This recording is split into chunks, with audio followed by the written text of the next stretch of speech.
by scratching the surface, you get a terrible shock. It's a heinous crime. People are so shocked by what... Camilla had survived public rejection, palace resistance, and decades of comparison with a woman whose memory still haunted the monarchy. But nothing prepared her for the sentence historians had just uncovered. Written after a private Windsor consultation and preserved inside a restricted royal archive, the late Queen's opinion was devastatingly clear. Camilla could support the crown, but she must never become its emotional center or reshape its memory around herself. Before we go deeper into what this really means for the royal family, make sure to subscribe so you don't miss a single update. Camilla did not move when the aide finished reading. She sat inside Clarence's house, preparing for an engagement, but the schedule beside her felt meaningless. Clarence's house was the London residence used by Charles and his wife, but in that moment, it became the place where a buried judgment finally reached her. She removed her glasses and stared at the same paragraph again. The historians had announced their discovery through a recorded presentation based on restricted correspondence from the Queen's household. Restricted correspondence meant private letters and notes kept from public access because they concerned sensitive family or state matters. Their account described a handwritten assessment of Camilla's future place within the monarchy. The Queen had believed she could stand beside Charles as his companion, support his duties, and be treated with dignity.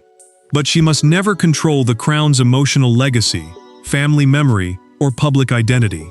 Charles entered moments later and stopped when he saw her face. Camilla asked whether his mother had ever expressed that opinion to him. The king tried to answer, but the hesitation came first.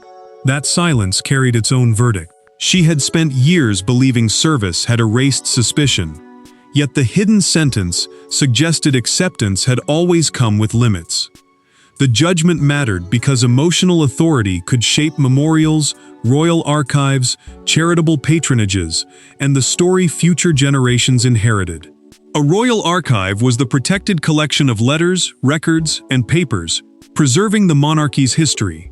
The assessment also appeared beside instructions guarding Diana's place in William and Harry's lives. This was not a private remark. It was a boundary written to survive. Then the historians revealed that the Queen had ordered the note preserved rather than destroyed. Camilla understood the implication. The monarch expected someone to need those limits in writing. Before she could decide whether the words reflected disapproval or constitutional caution, a message arrived. William had been shown a longer version of the document, and while Camilla struggled to absorb the judgment of a woman she could no longer confront, William was reading the lines that explained precisely why the Queen had written it. The discovery did not simply divide a household, it reopened the deepest emotional fracture inside the modern monarchy. For Camilla, the sentence threatened to reduce decades of service to a permanent restriction. For Charles, it placed loyalty to his wife against the authority of his mother's final judgment. And for William, it offered something far more dangerous: proof that the Queen had privately recognized the wound his family had never truly resolved. William read the expanded archival extract at Kensington Palace and stopped at one sentence: "The memory of their mother must not be displaced." He placed the pages flat on the table, walked to the window, and clenched one hand until the tension showed in his wrist. Kensington Palace was a royal residence containing private apartments and official offices, but that morning it held only the silence of a son confronting proof that his grandmother had understood his pain. Catherine entered and noticed the strain before he spoke. The princess asked what had changed, and William told her the discovery felt less like victory than confirmation. The Queen had recognized the danger, yet she had never discussed it openly with him. He had spent years wondering whether his fear was unfair, whether protecting Diana's place made him disloyal to Charles. Now the monarch's words told him the wound had always been real. Camilla faced the judgment from the opposite side. She had built her position through patience, public duty, and loyalty to the king, yet she remained measured against Diana's emotional presence. Charles remembered every struggle behind that acceptance. He feared one private assessment could erase the warmth his mother later showed his wife, and return Camilla to the role of permanent outsider. The document drew a brutal distinction. It defended Camilla's right to dignity, but sharply limited her right to influence. That mattered because influence shaped memorials, family language, charities, and the story inherited by future heirs. A future heir was the person expected to inherit the crown after the current line of succession, and the Queen feared Charles's devotion might let one household cross boundaries those heirs could never easily reverse.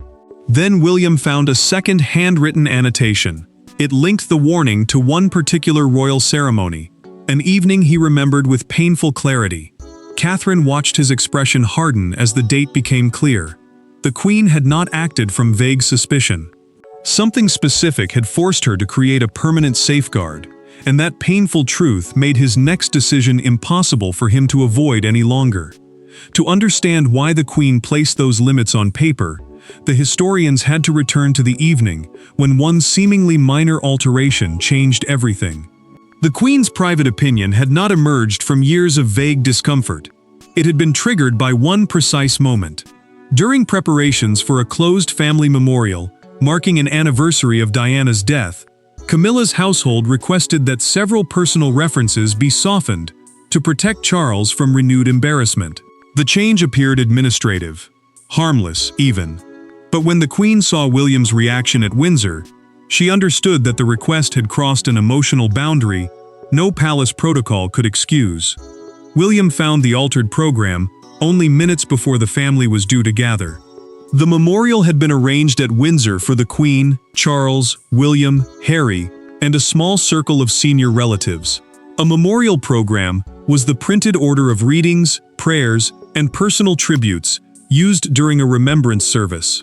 One passage had described Diana as the family's enduring maternal presence. Camilla's private secretary requested that the phrase be shortened, warning that it might overshadow Charles and his present marriage. The prince read the revised wording twice. Then he closed the booklet and asked who had authorized the change. No one answered directly. Harry remained beside him, equally unsettled, while William made his decision clear. He would not enter until the original language was restored. His refusal mattered because the gathering was meant to honor his mother, not quietly reduce her place to protect someone else's comfort. The Queen found her grandson alone in a side corridor. William handed her the program and told his grandmother, with controlled anger, that protecting his father should never require diminishing his mother. The monarch understood the deeper danger immediately. Charles deserved compassion, but Diana's sons could not be asked to surrender part of her memory so the present royal household could feel secure. Camilla had not intended to erase Diana completely. In a private recorded conversation, preserved by a trusted advisor, she explained that her concern had been Charles, and the shame the ceremony might reopen. Yet the Queen recognized that good intentions could still produce lasting harm. That evening, she summoned her private secretary, the senior official responsible for confidential royal business, and dictated the first version of the opinion historians would later uncover. The monarch stated that Camilla must be protected from cruelty, but the past must never be rewritten for her comfort. She added that emotional authority over Diana's legacy belonged to William and Harry, not to Charles's household or any future consort. Years later, Camilla would learn that William remembered the Windsor incident perfectly, and now he intended to ask why the request had been made. The memory Camilla hoped had faded was about to enter the room with William, and this time neither of them could hide behind secretaries, schedules, or silence. There were no aides in the room when William faced Camilla, no prepared statements, no palace official to soften the words before they landed. He carried only a copy of the historian's extract and the memory of a memorial program altered years earlier. Camilla expected an accusation. What she received was quieter and more painful. The prince placed the pages between them and asked whether she had ever believed Diana's memory needed to become smaller for her own position to feel secure. William requested the meeting at Clarence House on one condition. Charles would remain outside until the first exchange ended. The prince refused to let either side use the king as a shield. Clarence House was a royal London residence, but that afternoon, it became the place where resentment demanded an answer. Camilla understood that the discussion reached beyond one announcement. It touched ceremonies, portraits, charities, residences, and the language used to preserve family memory. The prince set the archival extract on a low table and turned it toward her. An archival extract was a copied section of a protected historical record, released without exposing the confidential file. Camilla read the highlighted sentence, pushed the paper away, and said she had never asked to replace his mother. William did not raise his voice. He replied that replacement rarely began with one dramatic order. It happened through smaller choices. A shortened tribute, a moved photograph, a softened speech, until the person remained in history but became less visible inside the family. Camilla felt the accusation close around her. She admitted knowing about the memorial wording request, but insisted she had not composed it. In a private recorded account, preserved by an advisor, she explained that someone on her staff acted after hearing her worry about Charles and the shame the ceremony might reopen. The Queen Consort said concern had been mistaken for instruction. William then opened a second page. The Queen's files contained a handwritten note recording that Camilla had personally reviewed and approved the revision before it was sent to Windsor.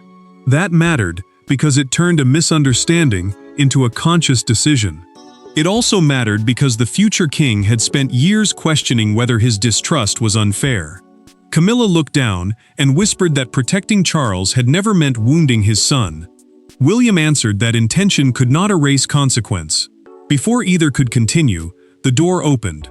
The king saw his wife, his heir, and the document between them. He understood that history had become a living conflict. Charles had spent years believing he could protect both of them, but the Queen's preserved words were about to force him to choose which boundary he would defend. The most painful discovery was not that the Queen had formed a private opinion, it was that she had quietly converted that opinion into a working boundary. Her instruction had traveled through archive policy, household custom, memorial planning, and the future heir's authority. Camilla could hold rank, perform duties, and stand beside the king, but on matters involving Diana, family memory, and the emotional education of William's children, the Queen had deliberately placed control somewhere else. Charles carried the accompanying memorandum into his private study and closed the door. The document assigned final authority over Diana-related archives, commemorations, and family heirlooms to William and Harry, while an independent archivist would prevent any household from acting alone. A memorandum was a formal written record used to preserve instructions or decisions inside an institution. This one was framed not as punishment against Camilla, but as protection against present power-altering emotionally sensitive history. The king reached for a pen when he found the clause limiting his wife's household. He appeared ready to mark an objection, then noticed his mother's initials beneath the final paragraph. His hand stopped. Charles placed the pen down and told his private secretary that defending Camilla had shaped much of his adult life. Yet overturning the safeguard would confirm the Queen's fear that his devotion could become stronger than his judgment. The conflict cut deeper because this was not only about old papers. Archives shaped public memory, while commemorations decided which emotions the monarchy carried forward. Family heirlooms also mattered because private objects could connect William's children to the grandmother they never knew. If those things were moved, rewritten, or hidden, Diana's place could slowly weaken without one obvious act of erasure. Then the historians disclosed the memorandum's strongest provision through their documented presentation. The monarch had named William as final decision-maker if a dispute arose after her death. The future king possessed genuine authority, not merely emotional standing. Another clause stated that no consort's household could remove, rewrite, relocate, or suppress material linked to the deceased parent of a direct heir. A consort was the spouse of a reigning monarch, but the title did not grant ownership over another branch of the family's grief. Charles understood what formal recognition would mean. Camilla's advisors would lose influence over several approaching ceremonies, exhibitions, and memorial events. The king could delay the decision, but delay would look like resistance. He signed the instruction for the restriction to be acknowledged. His signature protected the past, but wounded the present. The boundary was no longer a sentence hidden in an archive. It was becoming policy, and Camilla was about to discover what obedience to it would cost. The consequences arrived without ceremony. Invitations were revised. Briefing folders disappeared from Camilla's desk. Meetings she had expected to lead were reassigned before breakfast. Nothing announced her humiliation, yet every quiet adjustment carried the force of the Queen's preserved judgment. For the first time since becoming Queen Consort, Camilla felt the palace moving around her rather than through her, and the silence of the staff made the change more painful than any public rebuke could have been. Camilla entered the planning meeting expecting her usual place at the head of the table. The chair was gone.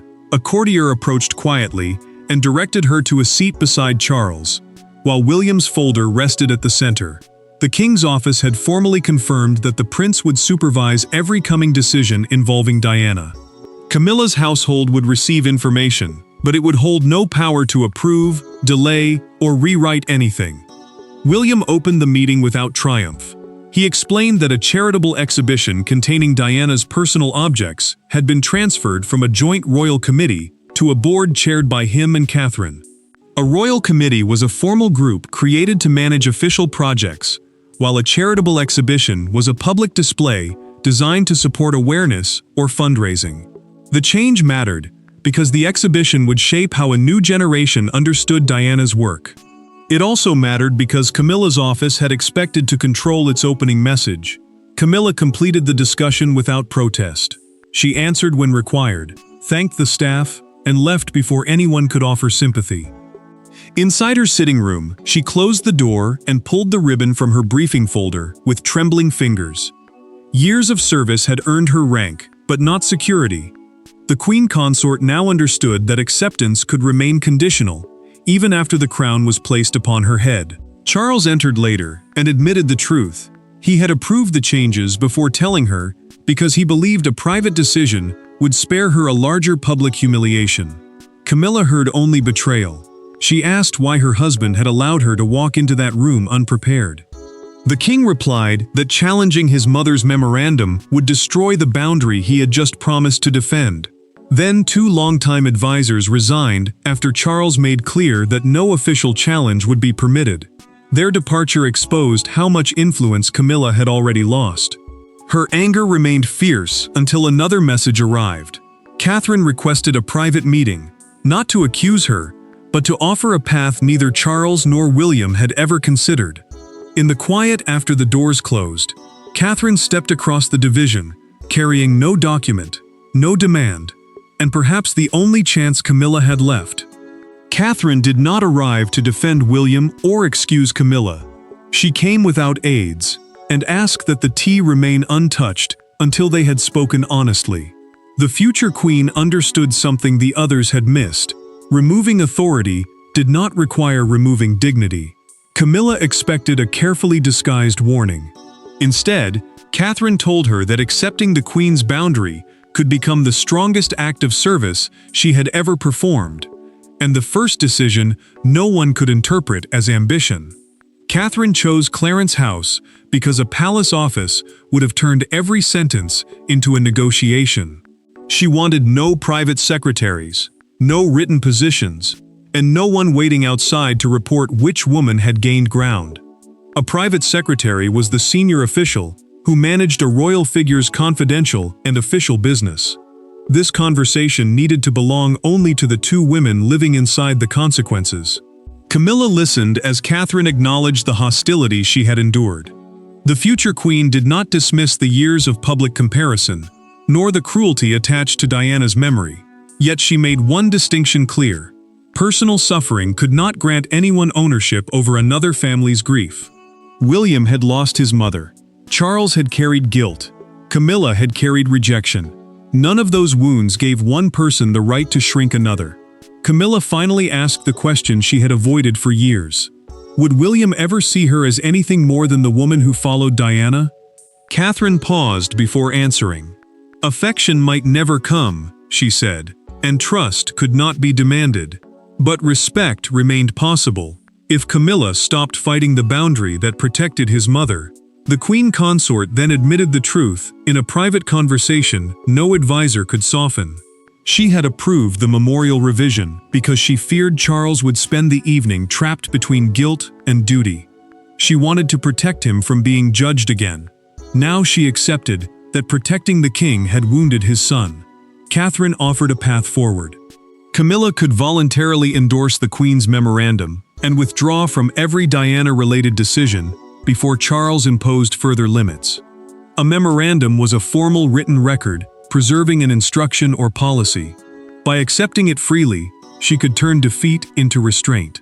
Catherine also offered her work that stood apart from the past: literacy, support for victims of domestic violence, and care for older people. Camilla's contribution could matter without competing with Diana's memory. The Queen Consort agreed to consider it, then asked Charles and William to meet her together. For the first time, Camilla was no longer fighting the Queen's opinion. She was deciding whether to transform it from a public wound into a final act of restraint. By sunrise, the private judgment had become a national argument. Some saw the Queen's words as a final defense of Diana. Others saw them as a harsh limitation placed on a woman who had spent decades earning public acceptance. Yet one image defined the day more powerfully than any commentator. Camilla leaving Clarence House alone, pausing before the waiting cameras, and holding a folded statement that would reveal whether she intended to resist the past or finally make peace with it. Charles watched the television coverage without speaking.